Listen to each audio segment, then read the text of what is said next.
Hi everybody, I'm here with Angelo Seminara, our new Goldwell brand ambassador. Hi Angelo, it's so great to meet you here. How are you? Very good, very good, very excited. I noticed your fingers. What happened? Don't tell me that you bought a new scissor and start to cutting again. No, I wished, because that would have been, I just had a little accident, but you know, nothing we can do, it's life. Accident happens every day.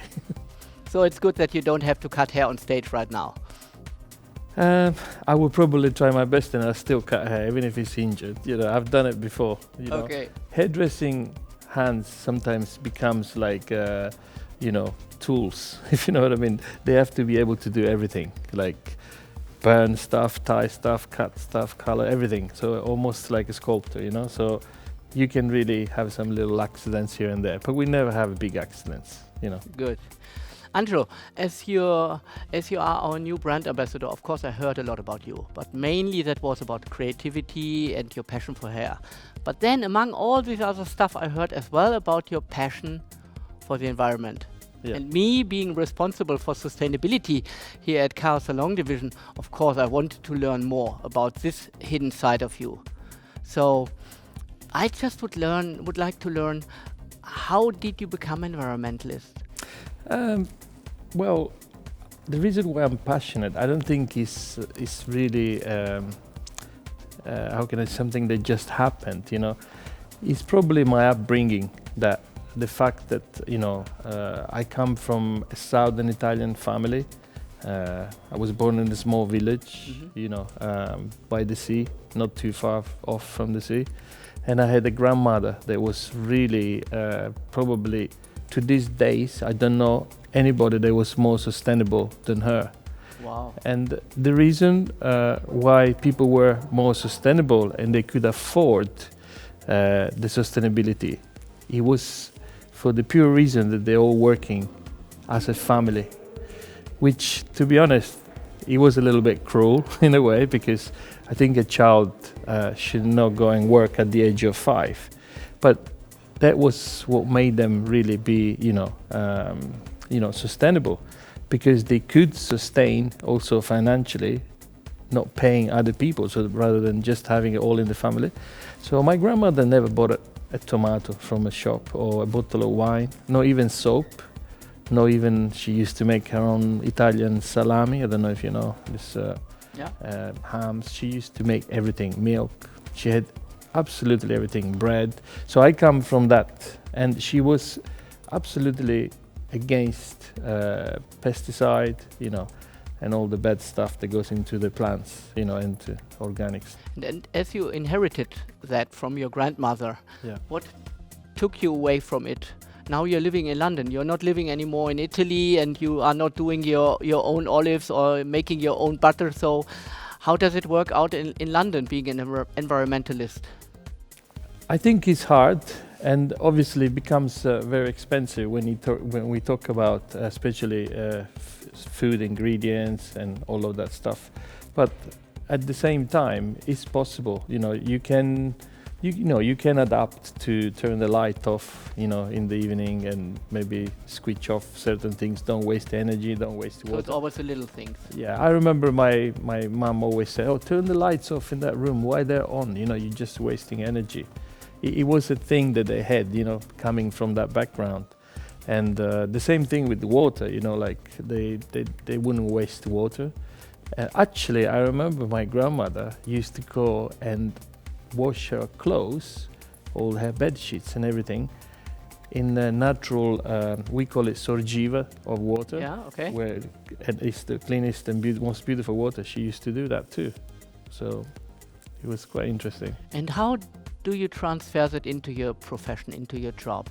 What does it mean being an environmentalist for you as a hairdresser? Well, I think, you know, I'm not any better than anyone else of my colleagues. I'm exactly like them. But what I do have always that thing stuck in the head here. Hey, we just did a hair show. Can we recycle these pins, for example? Mm-hmm. Okay. Or that hair dryer, where it's on, you know, you're wasting energy. Or, for example, can we recycle these hair extensions? You know, can we just try and use maybe some type of glue that is not so bad, or, you know, things like this, I think. As you say, hair extension, did you know that you can use hair as well to soak oil, to extract the oil from water? So it's used in climate, in oil catastrophes already. Absolutely, yeah, I know. There is an American brand that is using it as a filter for the seal. Yeah, so exactly. Yeah, I know. So hair is a great material, and you can do good things about it and bad things. Sustainability. I know when we talked before that you're really passionate about packaging, sustainable packaging, and plastics. What do you mean with that? I don't personally. I'm not a big lover of second packaging, especially like if you already have. I'm not in love with anything that you just open it and throw it. And it just attracts you for a second, but it's a false attraction because it's like a person.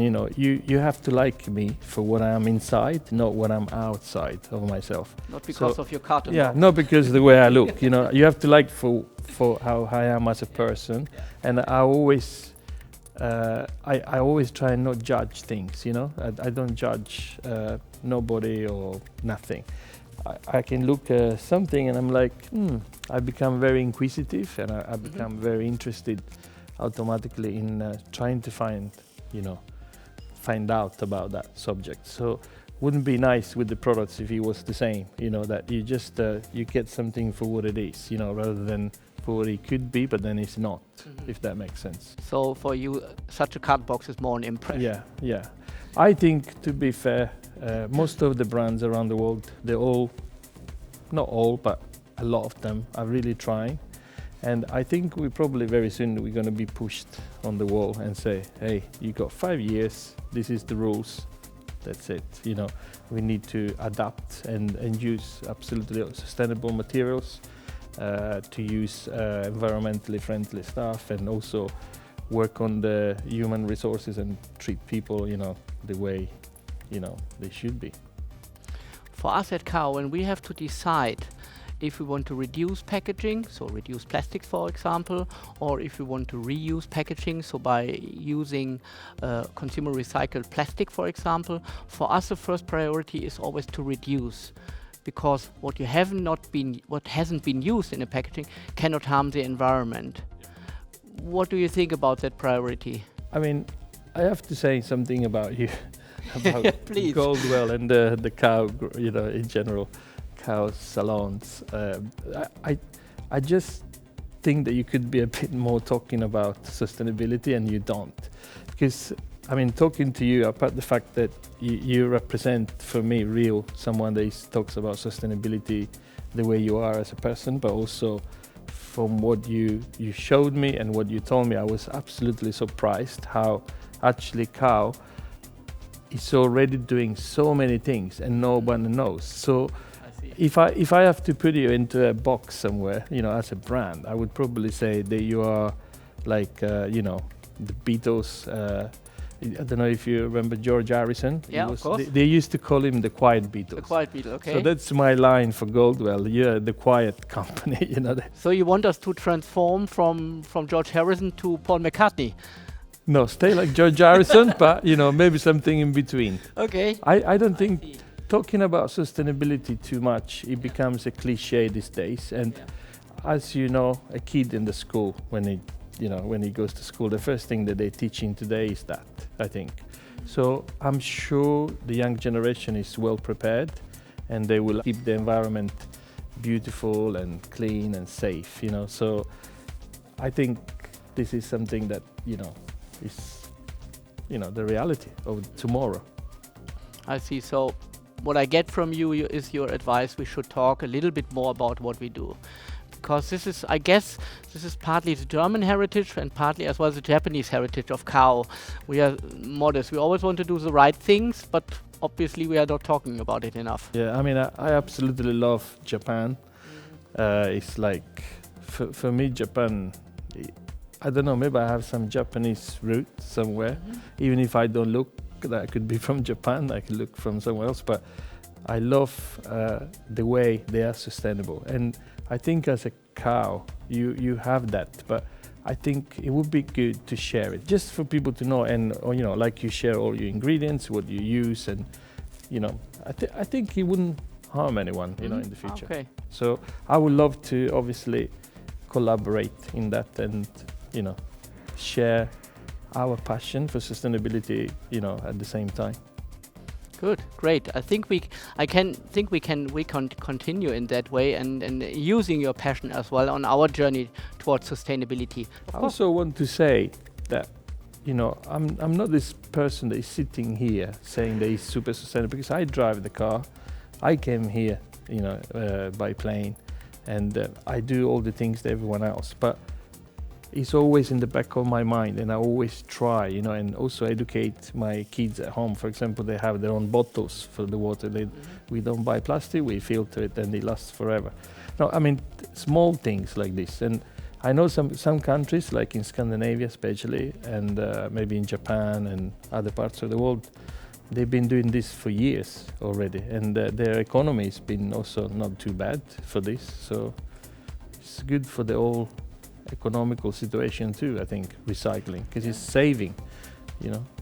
Absolutely. I mean, very often it's the little things. And as you are educating your kids, as you say, I mean, we have on our journey towards becoming more sustainable in the future years, we want to take our salon partners along with us. And very often, people like you who run a salon, they want to become more sustainable, but then they don't know where to start. And they don't know what is important. So what would be your advice? Do you have some tips for some stylists who want to start their own journey with their salon? What should they do? I mean, there's so many little things that you can do in the salon to help not just the environment, but also the economics of the salon and, you know, just the environment in general. I think, you know, if you think about, for example, I hardly remember actually, blow drying hair in the salon. And the reason why, because I would spend my full time on a haircut, really trying to be very disciplined and giving a very clean, sharp haircut. It doesn't need blow dry. So already, if you show your stylist that not only that they're going to give a beautiful haircut that the client is and you are proud of wearing and doing it, but also you're going to feel like, you know, you're saving a lot of energy. Yeah. I mean, energy is really important. It's the same with the energy which comes with warm water. Do you know, we have done a calculation about the carbon footprint of a shampoo. From the procurement of the raw materials, about then the production, the transport to the salons, the usage, and then when it's getting binned, so to say. And 80% of the carbon emission, 80% of the carbon footprint comes from washing your hair with warm water under the shower. Yeah, I know. It's the energy. Yeah, absolutely. But also I'm talking about, you know, if you have a meter for the heating in the salon, you know, where you can see your temperature, just turn the air conditioning off. You know, you don't need it sometimes. You know, I know that in salons it gets very warm, but I'd rather open the windows sometimes, you know, and have that natural fresh air coming in the salon, if it's possible, you know, obviously. And I think that fresh air in this day and age is suchly better than, you know, being shut and having, you know, especially in this unprecedented time with coronavirus. I think that's pretty good. For me, my dream has always been to make a salon that you push a button and it has holes everywhere and it just airs up in 3 seconds. Okay, because that's a vision. I find salons, they can get very stuffy, you know, like with like hair dry, all the different perfumation of the products, you know, and all of that. And I want to design something in the future that gives a much more beautiful, you know, feel for that. Very often it's the little things, and I really appreciate what you are saying. And I guess at a salon, it's equally important if you change things. So, for example, if you lower the water temperature by 1 degree, then you have to talk to your clients that you are on a journey, because people are really accepting today a lot if they know why you're doing it. So it's a journey. It's a journey for salon, and it's a journey for us. And do you remember that last year at Global Zoom on stage, we were standing on stage, John Maroney and I, and we were giving our stylists a promise, our salon partners, that in the coming years we would systematically, step by step, reduce the environmental footprint of our products and services at the salon. But more importantly, that we want to live sustainability as part of our partnership concept. And this is an important journey, and that's why I feel it's so great that you have this mindset as well as an ambassador. I mean, you know, even like just washing your brushes, don't wash it one at a time. Put all your brushes in one little bucket with the water and they deterge, and then you just rinse it quick. Or for example, I don't know, I mean, I could give you examples that never ends, you know. I'd rather almost have like a little kind of washing machine to wash all the balls for the color, okay, yeah. and all the brushes than individually one, because the amount of water we waste, especially in all salons around the world, altogether is phenomenal, you know. And water is the problem of the future, because Absolutely. last night I was in this place and I just asked for a bottle of water and it was 10 euros. And I was like, what's Liquid this? gold. Yeah, it's like liquid gold, so we better start looking after it. Yeah, I see. I think we could continue our talk for hours. You have so many ideas that you can bring along. But as we have to end our conversation, I would love to follow up on that one at a later point in time. But especially what I would love is to take your passion for the environment, and of course your passion for Goldwell, Yeah. to help us on our journey to make the world a little bit better and to take our salon partners along on their journey. So, but I'm sure with your passion that you will be a great support on this journey for us. My pleasure. Thank you so much Thank for your you time, chat. Angelo. Thank you.